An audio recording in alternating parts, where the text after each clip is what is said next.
శంకర్ దర్శకత్వంలో రూపొందిన game changer cinema పైరసీతో భారీ నష్టాలను ఎదుర్కొంది. ఈ నేపథ్యంలో దిల్ రాజు తీవ్రంగా స్పందించారు. సినిమా పైరసీపై ఆయన తీవ్ర అసంతృప్తి వ్యక్తం చేశారు. డైరెక్టర్ శంకర్ దర్శకత్వంలో రామ్ చరణ్ హీరోగా దిల్ రాజు నిర్మాణంలో భారీగా తెరకెక్కిన గేమ్ చేంజర్ సినిమా గత సంక్రాంతికి రిలీజైన సంగతి తెలిసిందే. అయితే సినిమా యావరేజ్గా ఉన్న కొంతమంది హీరోల అభిమానులు, పలువురు నెటిజన్లు ఈ సినిమాకి కావాలని నెగిటివ్ ప్రమోషన్స్ చేసి బాగా డ్యామేజ్ చేశారు.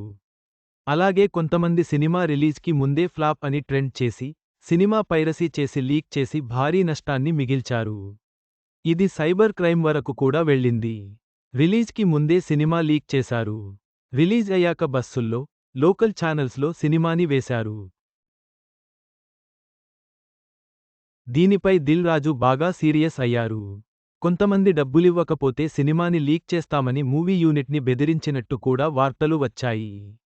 మొత్తానికి పైరసీ గేమ్ చేంజర్ సినిమాకు బాగా డ్యామేజ్ అయింది. ఆ సమయంలోనే దిల్ రాజు దీనిపై మాట్లాడారు. అయితే తాజాగా దిల్ రాజు నేడు థియేటర్స్ ఇష్యూ గురించి మాట్లాడుతూ గేమ్ చేంజర్ గురించి వ్యాఖ్యలు చేశారు. తెలంగాణలో మొత్తం సింగిల్ స్క్రీన్ థియేటర్స్ ఇన్నే. అందులో నావి 30 మాత్రమే. మిగిలినవి వాళ్లవే.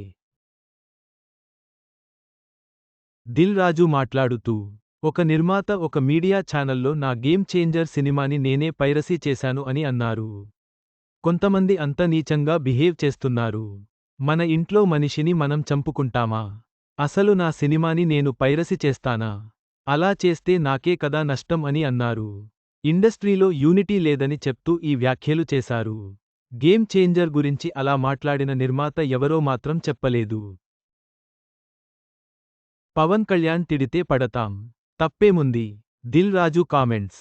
గేమ్ చేంజర్ సినిమా పైరసీ ద్వారా భారీ నష్టం వాటిల్లిన విషయానికి దిల్ రాజు తెలిపారు. ఇండస్ట్రీలోని ఏకత్వం లేకపోవడంపై ఆయన ఆవేదన వ్యక్తం చేశారు.